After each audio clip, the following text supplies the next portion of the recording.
सिद्धि करके योग तपस्या करती है। ज्वाला स्वरूप योग इसको कहा जाता है। और उसका अनुभव कैसा होता है, तो हम सभी पहले तो इस बात को समझेंगे कि ज्वाला माना अग्नि, तो योग अग्नि को प्रज्वलित कैसे करना चाहिए, और योग अग्नि को प्रज्वलित करने के लिए कौन सी बातें हमारे अंदर होनी चाहिए। मुख्य रूप से देखा जाता है कि अग्नि प्रज्वलित होने का पहला माध्यम है, जो भी गीत में हम सभी ने सुना, लगी लगन बस्ती पे। तो सबसे पहले लगन बहुत जरूरी है। लगन किसको कहा जाता है, साउथ का तो मुझे पता नहीं है, लेकिन नॉर्थ में जब किसी दो व्यक्ति का रिश्ता जुड़ता है शादी के लिए, तो लोग अक्सर यही कहते हैं हमारे घर में लगन लग्न पत्रिका जैसी होती है। तो लगन उसी का नाम कि उसके बाद व्यक्ति जब एक दूसरे को सहज भाव से याद कर, उस रिश्ते के आधार से याद उनकी बनने लगे। तो इसी तरह हमारा भी बाबा के साथ एक बहुत गहरा रिश्ता संगम युग में एस्टैब्लिश होता है, कि जिस रिश्ते में हम सभी की लगन एक बाबा से लगी जुड़ने लगती है, रिश्ता वो जुड़ गया, तो हमारा भी साजन सजनी प्रभु आशिक आशुक हो गए। ये रिश्ता एक ऐसा रिश्ता है जहां लगन लगना स्वाभाविक है, और उस लगन से फिर मगन अवस्था, जब लगन लग जाती है तो लगन से फिर मगन यानी हो जाता। लगन लगना माना उस रिश्ते के आधार पर याद को एस्टैब्लिश करना, और फिर उस याद में खो जाना, उसको कहते हैं मगन। लगन में मगन। और जब हम ऐसे खो जाते हैं जो आसपास के देख और देख की दुनिया की, जहां सुध बुध न रहे, जैसे दुनिया में कोई व्यक्ति किसी को बहुत प्यार से याद करता है और वो मानो ऐसे बैठा है, ऐसे ही रह जाता है, उसको ये भी होश नहीं कि यहाँ मुंगियां चलने लगी या एकदम जैसे ये हो गया है हाथ। जब होश में आता है, उस मगन अवस्था से बाहर आता है, तो उसको लगता है कि बहुत देर है, हाथ को ऐसे ऐसे करने लगता है, क्योंकि उसमें ब्लड सर्कुलेशन जैसे। तो जहां भी बैठे, चाहे बैठे हैं पालथी मार करके, तो वहां भी उसको महसूस नहीं कि भाई मेरा पैर सो गया। इसको कहते हैं मगन हो जा।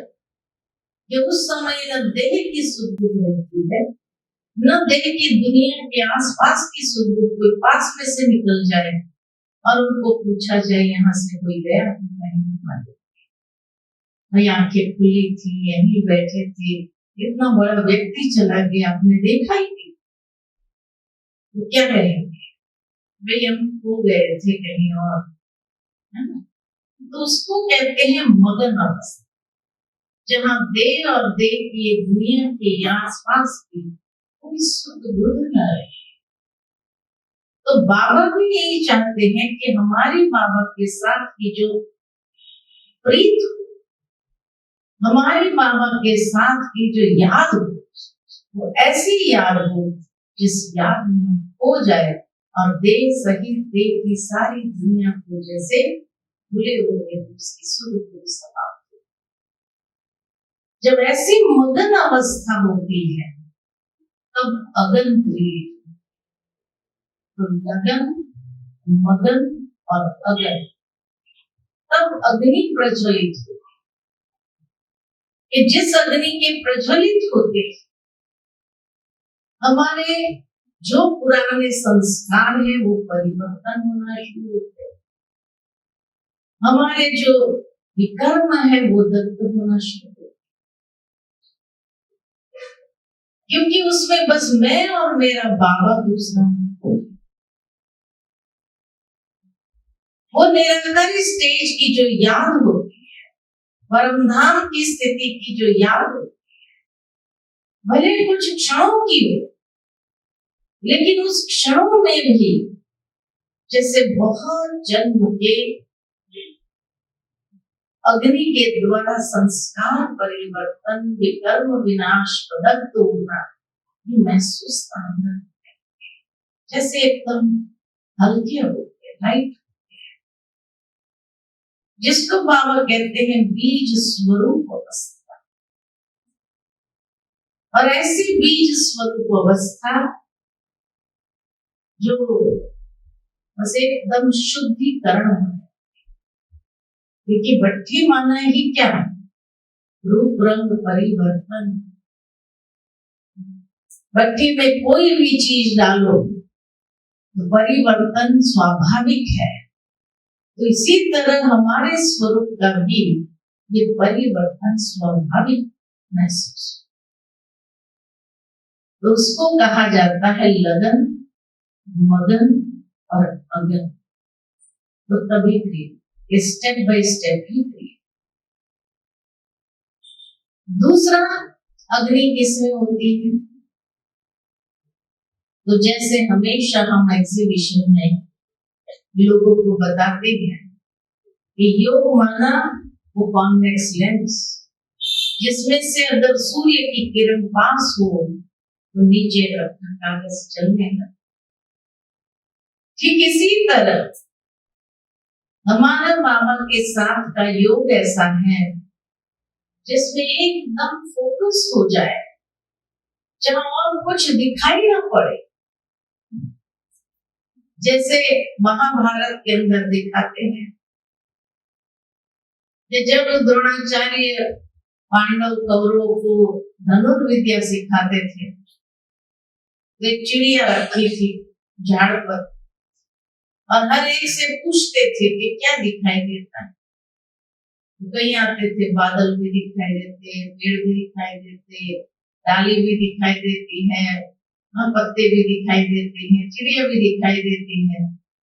तो ये कहा तो कहा तुम्हारा कोई फोकस नहीं है। जब अर्जुन आया तो उसको पूछा तुम्हें क्या दिखाई देता है, मेरे को चिड़िया की आंख के सिवाय कुछ नहीं दिखाई देता। ठीक इसी तरह एकाग्रता किसको कहा जाता है, एकाग्रता माना मुझे बिंदी के सिवाय और कुछ भी दिखाई, इतने फोकस्ड हो जाए, मैं आत्मा बिंदी और मेरा बाबा बिंदी, बस ये दो बिंदी के सिवाय मुझे कुछ नहीं दिखाई, और वो भी इतना समीप हो जो उसमें भी ये महसूस नहीं न हो कि जैसे हम बाबा से अलग हैं, एकदम जैसे बिंदी बिंदी के साथ जुड़ी हुई। ऐसी जब एकाग्रता आ जाती है कि उसके सिवाय और कुछ हमें अंतर चक्षु से दिखाई न दे, ये स्थिति कहा जाता है एकाग्रता। और इस एकाग्रता की स्थिति में जो भी पास्ट की बातें हैं वो जैसे अंदर ही अंदर भस्म होकर परिवर्तन स्वाभाविक बने। तो ये योग की एकाग्रता की अग्नि है, वो लगन के मगन की अग्नि है। फिर ये योग की एकाग्रता की अग्नि जो ज्वाला को प्रज्वलित करती है। और तीसरी अग्नि किसमें होती है? तीसरी अग्नि किसमें होती है? हाँ, तीसरी अग्नि होती है हवन। हवन करते हैं तो उसमें अग्नि जलती है और उस अग्नि से भी शुद्धिकरण होता है। उस अग्नि करते ही हवन करते किस लिए? वातावरण की शुद्धिकरण के लिए। एरोमा जिसमें चेंज हो जाता है पूरा, जब उसमें जौ तिल घी आदि स्वाहा करते तो स्वाहा होने से भी वो जैसे कि संपूर्ण एरोमा वातावरण बदलने लगता है और इतना अच्छा वातावरण, सुगंधित वातावरण हो जाता है कि जो भी वहां से अगर क्रॉस भी होता है ना तो भी उसको महसूस होती है यहाँ हवन चलता है। एकदम पावरफुल वातावरण हो जाता है। ठीक इसी तरह जब संगठित रूप में हम भी बैठते हैं योग में, तो जैसे इसमें अग्नि कौन सी जलती है? हाँ, इसमें योग की अग्नि नहीं होती, लेकिन इसमें अग्नि जलती है पवित्रता की अग्नि। ये बाबा का जो यज्ञ है, ये भट्ठी जो हमारी है, इस भट्ठी के अंदर जो योगाग्नि जलती है वो हमारे पवित्रता की अग्नि है। हर एक आत्मा एकदम शुद्ध पवित्र स्वरूप में, तो वो पवित्रता की अग्नि जब जलती है तो जैसे जौ तिल घी स्वाहा करते हैं तो हमारा सूक्ष्म जौ तिल घी को तन मन जो भी हमारे संसाधन है, ये हमारा धन है, चरित्र का धन है, हमारे संकल्पों का धन है, हमारे शुद्ध भावनाओं का धन है, ये हमारा अपना धन है, हमारे अपने संसार। तो इसीलिए कहा कि इसका भी इस पवित्रता की अग्नि के अंदर शुद्धिकरण हो रहा है। और ऐसा शुद्धिकरण जब होता है तो वातावरण के अंदर भी जैसे कि एरोमा पर्याप्त होता है, वो वातावरण जैसे आकर्षित करने वाला। दूर से कोई व्यक्ति भी जा रहा हो तो उसको लगे अरे ये वहां से ये साइलेंस की शक्ति, ये आकर्षण करने वाली, जिसको कहा जाए मैग्नेटिक पावर, वो मैग्नेटिक पावर के खींच होने लगे और न चाहते हुए भी जैसे उसके पैर अपने आप वहां खींच के चले इतना पावरफुल संगठित रूप में वो वातावरण बनने लगे। तब कहेंगे कि हाँ, हमने सचमुच में ऐसी भट्ठी की जिसमें ऐसी अग्नि को प्रज्वलित किया जो संगठन में एक किला बनने लगा। पहले के जो ऋषि मुनि होते थे वो तपस्या करते थे, जब तो कुटिया में तपस्या करते थे, गुफा में तपस्या करते थे, या अकेले भी वो खुले में बैठ के तपस्या करते थे, तो भी लोग आकर्षित होते। लेकिन संगठित रूप में जब करते हैं तो उसको कहा जाता है कि किला बनने लगता है। वैसे भी दुनिया में भी ये कहा जाता है कि राजा के लिए किला बनता है, कोठरी नहीं बनती है। कोठरी त्यागी तपस्वी के लिए, लेकिन राजा के लिए तो किला बनता है। तो कल की जो बाबा की मुरली सुनी है हम सभी ने, स्वराज्य अधिकारी आत्मा है। अब इतने मालिक बैठे हुए, इतने राजा बैठे हुए, तो संगठित रूप में जब वो योग करेंगे तो क्या प्रज्वलित हो, कैसी अग्नि को प्रज्वलित करता है जो किला तैयार कर देती है, और उस किले के अंदर कोई भेद करके उस किले के अंदर आ नहीं सकता। तो इसीलिए हम सबके लिए वो किला हम तैयार करते हैं। ऐसा नशा अंदर में चढ़ना चाहिए कि हम कौन है, कि हम ऐसे ऋषि है, राज ऋषि कहो या ब्रह्म ऋषि, में जहां इकट्ठे हो जाए तो क्या कहेंगे। हम पहले के जमाने में जब कहते थे कि भाई कोई ऐसे ऋषि का आश्रम भी होता था और वहां कुछ ऋषि अगर इकट्ठे 10-12 ऋषि भी इकट्ठे होकर के कोई हवन करे या कोई करे तो कोई भी व्यक्ति वो सहजता से वहां आकर्षित होकर के चले।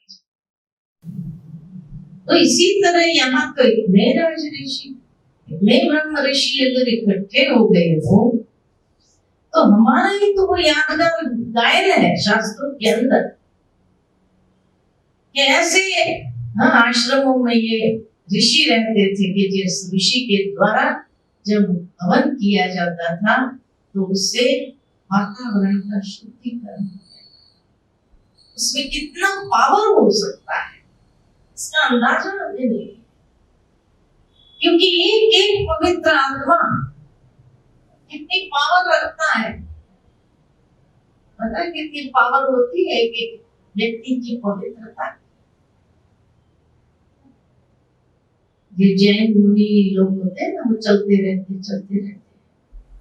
एक बार राजस्थान में चलते हैं तो कई लोग आए हमारे पास, हम लोग ने पूछा मैं आप चलते क्यों रहते हैं, आप लोग तो हमारी तरफ बैठ करके सेवा करें ना, लोगों को समझाएं, ज्ञान दें। तो उन्होंने कहा कि देखो चलने का जो नियम है वो इसलिए बनाया गया है क्योंकि ब्रह्मचर्य व्रत की जो ताकत होती है, ये ताकत को यूज करना चाहिए। अगर यूज नहीं किया ना तो इंसान को पागल कर दे, इम्बैलेंस कर दे। इसीलिए उसको यूज करना बहुत, कहाँ यूज करना। एक गांव से दूसरे गांव पैदल चलते जाओ ताकि वो शक्ति यूज हो, क्योंकि उन लोगों के पास कोई तरीका नहीं है जहां यूज करे। तो बाबा ने हम बच्चों को तो सेवा का एक बहुत बड़ा साधन दिया है कि जब हम सेवा करते हैं अपने ही मन वचन कर्म से, मनसा सेवा करो, वाचा सेवा करो, कर्मणा सेवा करो। ये सेवा का महत्व क्यों है? ताकि हमारी वो शक्ति यूज होती है, नहीं तो वो इंसान को पागल कर देगा, हम यूज नहीं करें। आप खुद भी देखेंगे कि जो सेवा नहीं करता है कुछ समय के बाद अजीब बिहेवियर करने लगता है। तो इसीलिए बाबा हमें कहते हैं कि बच्चे मन वचन कर्म से तुम जब सेवा करते हो तो ये सेवा करने से आपकी वो ताकत जो है वो दिमाग के ऊपर नहीं चलती है। और इसीलिए बाबा कहते हैं दधीची ऋषि के समान तुम्हारी एक एक हड्डी पावन होती यज्ञ सेवा में। तो यज्ञ सेवा जो हम करते हैं मन वचन कर्म से, ये यज्ञ सेवा करने का भाव ही है। और बाबा कहते हैं अंत तक यज्ञ सेवा चलनी चाहिए, ये बुझनी नहीं चाहिए, जिसमें हमारे सर से लेकर के पैरों तक की ऊर्जा जो है वो ऊर्जा को हम व्यवस्थित चैनलाइज करते हैं और उसका फल अनुभव करते हैं। तो इसीलिए वो लोग अपने एनर्जी को, वो ऊर्जा को वेस्ट करते चल के। बाबा ने कहा तुम बच्चों को चलना थोड़ी है, वेस्ट थोड़ी करना एनर्जी।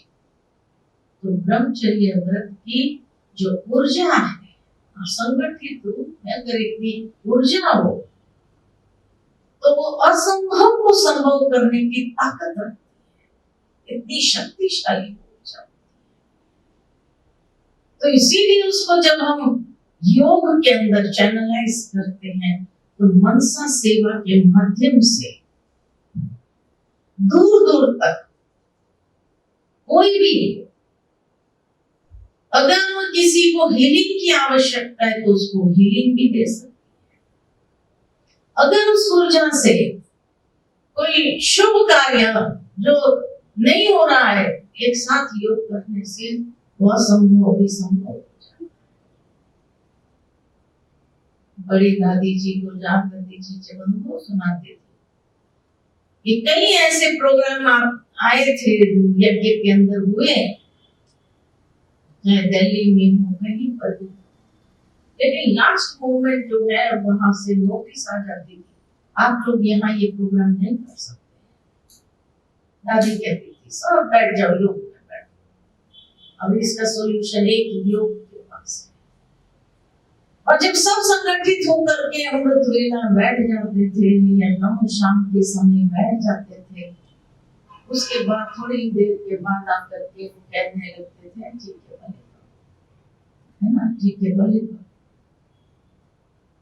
तो कितने ऐसे कार्य हैं, रिजवान भाई जी सुना रहे थे, कितने ऐसे दिल्ली के अंदर कार्य हुए हैं जो योग से हुए। तो इसीलिए बाबा भी कहते हैं जब संगठित रूप में हम ये ज्वाला को प्रज्वलित करते तो वो कोई आत्मा को दूर बैठे शक्ति प्रदान करते, या जो बैठ करके हमारे अंदर की जो खामी है उसको दूर करते। ये जो कार्य नहीं हो रहा है वो होने लगता है, असंभव संभव हो जाता है। ये योग की ताकत, ये है संगठित रूप से योग की ताकत। तो इसीलिए कहा कि ये अग्नि हमें प्रज्वलित करना है। जिसको ही किसी ने कहा भाई लाइट हाउस माइट हाउस की स्थिति, जब उस बीज स्वरूप में हम स्थित हो जाते हैं, बाबा बीज है, मनुष्य सृष्टि का सारे वृक्ष का बीज है, परम धाम में योग का वृक्ष है, और उस बीज के बाजू में जाकर के हम बैठ जाते हैं तो जैसे सारे वृक्ष को प्रकाश मिलती है, पत्ते पत्ते को प्रकाश मिल जाती है, इतनी ताकत है उसमें। तो हमारे भी कर्म बस में जन्म जन्मांतर हमारे भी कर्म भस्म होने का सहज तरीका है कि संगठित रूप में हम सभी ये योग अग्नि को प्रज्वलित करें। ऐसी पावरफुल योग साधना हमारी हो कि जिस योग साधना में जैसे कई रुके हुए कार्य सिद्ध होने लगते हैं, और इसी सिद्धि का जब अनुभव करते हैं, यही तो सिद्धिदात्री योग तपस्या करती है। सिद्धि यानी वो सफलता प्राप्त होने लगती है। इसी को ही जैसे कहा कि लाइट हाउस माइट हाउस की स्थिति को, इसी को ही निराकारी स्थिति को, अशरीरी स्थिति को, बीज रूप की स्थिति को, जिसमें और कुछ हमें नजर ही न आए, और ये जो तरीका है योग करने का, ये है ही परम धाम का। इधर उधर कहीं जाना नहीं, परम धाम में मैं और मेरा बाबा एकदम बैठे, और जैसे बाबा वहां से प्रकाश दे करके हमें भरपूर करता है। एक बार हमने गुरजात दादी से पूछा कि दादी, बाबा कई बार हमें कहते हैं कि बच्चे प्रकाश लो, शक्ति लो। शक्ति और प्रकाश में क्या अंतर है?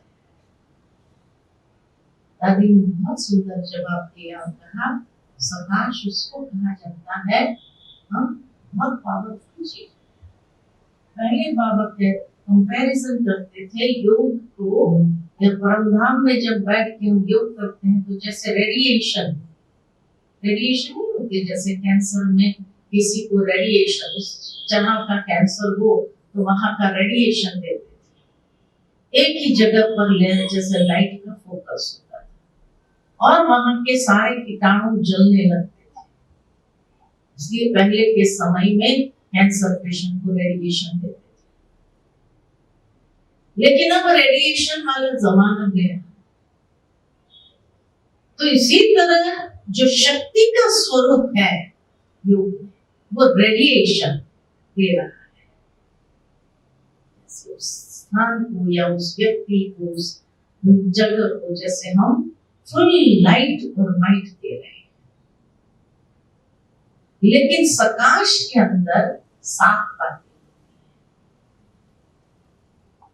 बातें कौन सी होती है? तो दादी ने बहुत अच्छी बात बताई। दादी ने कहा सकाश में 7 बातें होती, जैसे रेनबो कलर्स होते हैं ना, जैसे रेनबो कलर्स अगर वो मून से अगर क्रॉस किया जाए, प्रिज्म से क्रॉस किया जाए लाइट को, वही है वही लाइट जो रेडिएशन का काम करती है। लेकिन अगर वो लाइट को प्रिज्म से पास करे तो 7 कलर्स निकलते हैं। जी किसी तरह सकाश माना वो प्रिज्म से पास होकर के 7 कलर्स उसमें से निकलते हैं। 7 बातें। तो 7 बातें कौन सी होती हैं? तो पहली दादी ने कहा सर्व वरदान उसमें समाये, सर्व वरदान। दूसरा उसमें सर्व शक्तियां समाई, तीसरे उसमें सर्व गुण समाये होते हैं, चौथा उसमें सर्व खजाने समाये होते हैं, पांचवा उसमें भाई आगे ना सर्व वरदान, सर्व शक्तियां, सर्व गुण, सर्व खजाने। पांचवा उसमें सर्व संबंधों का सुख समाया होता है, अतीन्द्रिय सुख। छठा उसके अंदर सर्व वरदान, सर्व प्राप्तियां समाई होती है, सर्व प्राप्तियां उसमें समाई। और सातवां उसमें सर्व सिद्धियां समाई, सर्व सिद्धियां समाई। ये 7 बार सकाश में समाई। इसीलिए सकाश उस रेडिएशन से, लाइट और माइट की स्थिति से भी पावरफुल माना जाता है।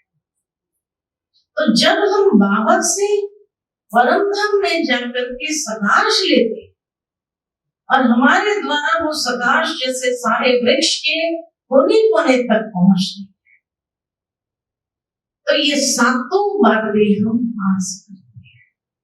भले हो सकता है बाबा से जब हम लेते हैं तो फुल मिलती, इसीलिए तो उसमें विकर्म संस्कार परिवर्तन होने लगते हैं, स्वाभाविक है। लेकिन हाँ, जब हम दूसरों तक उसको पहुंचाते हैं, हो सकता है कि परसेंटेज में कम हो जाए, जिसमें जैसी शक्ति, जिसकी जैसी स्थिति, वैसे वो दूसरे तक पहुंचती है।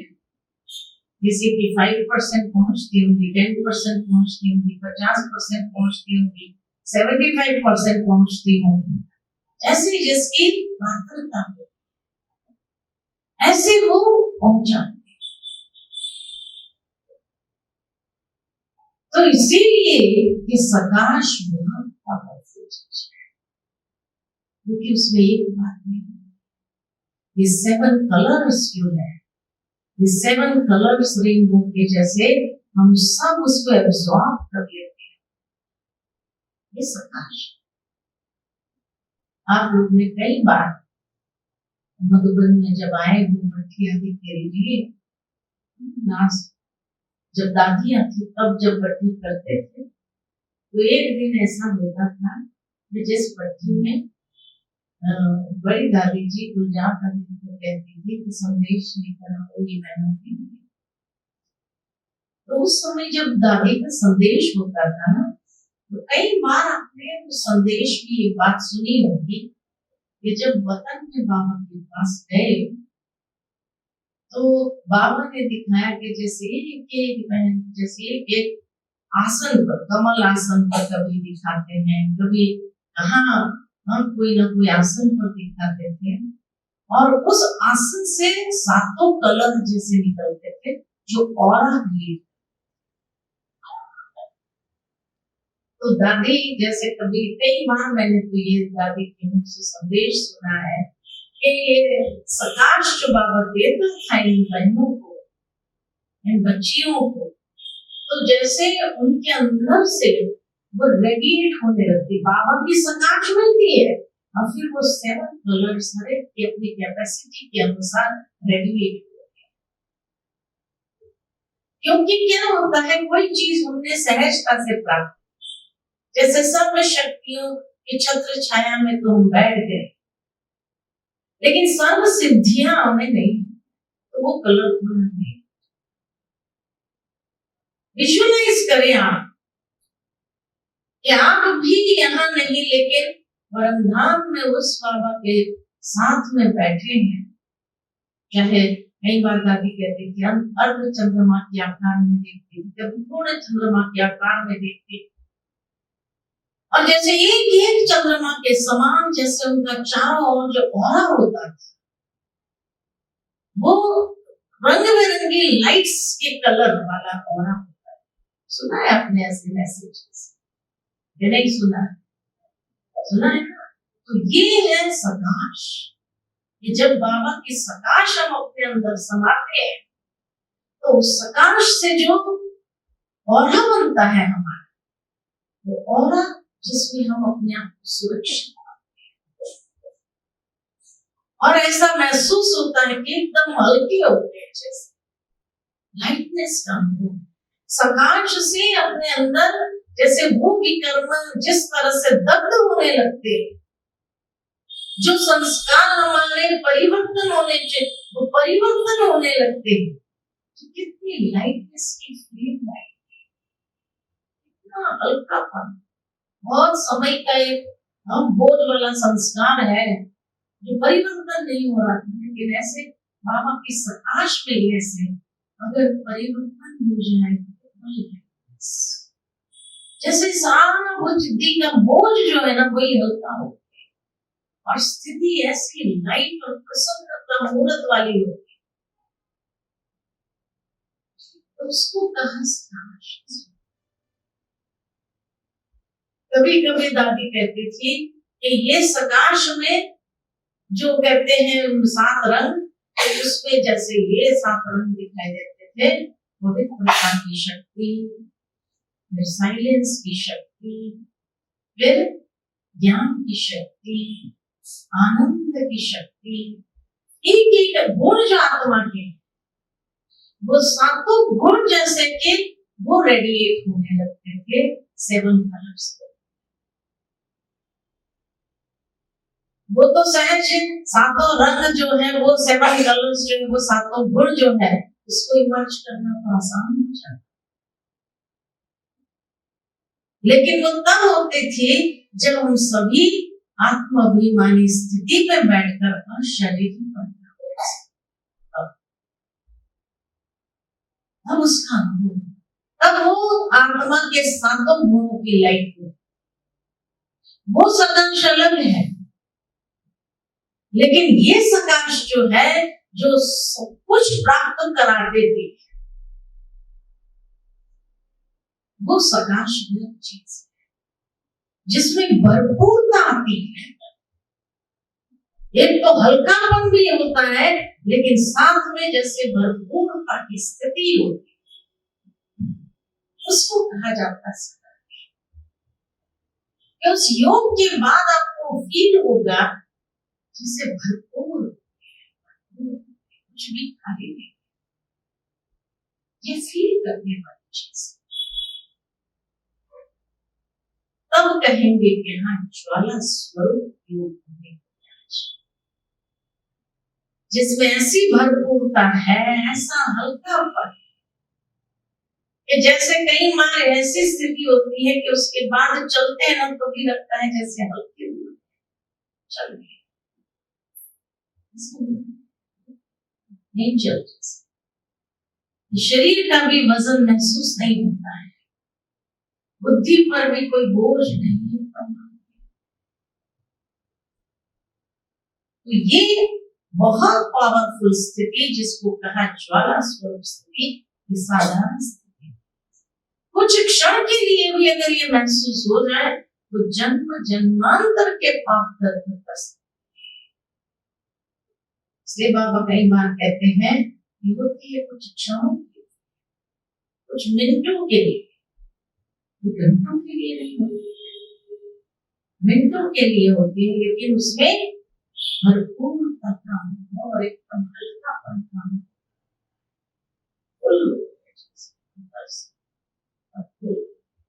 कुछ की खाली। ठीक है, तो ये ज्वाला स्वरूप, क्योंकि इसीलिए यागदान देखो भारत के अंदर हर देवी का है, ज्वाला देवी का भी है, गए कभी ज्वाला देवी? नॉर्थ में हिमाचल के अंदर एक मंदिर है ज्वाला देवी का मंदिर, और जगह जगह पर अग्नि निकलती है। अभी तक कोई ढूंढ ही नहीं पाया वो अग्नि कहाँ से निकलती है, लेकिन कई जगह निकलती है अग्नि। हम देखने गए थे कई जगह पर, और ये ज्वाला स्वरूप ऐसी स्थिति है जो जब हम लोग गए थे देखने के लिए तो एक जगह पर पानी का कुंड है, उसमें से निकल रही है ज्वाला, ज्वाला उसमें से निकलती है और ऐसा लगता है पानी उबल रहा है, खोल रहा है वो पानी, क्योंकि पानी से निकली है वो ज्वाला, तो जैसे निकलती है वो बुझती नहीं है और पानी ऐसा लगता है जैसे खोल रहा है, लेकिन आप हाथ डालो ना एकदम ठंडा बर्फ जैसा शीतल। तो ज्वाला स्वरूप की स्थिति भी ऐसी है ज्वाला स्वरूप, लेकिन अंदर में एकदम डीप साइलेंस जिसको कहा जाए, कोई संकल्प इधर उधर ना चले, ये है ज्वाला स्वरूप। इतना पावरफुल वो स्टेज होती है।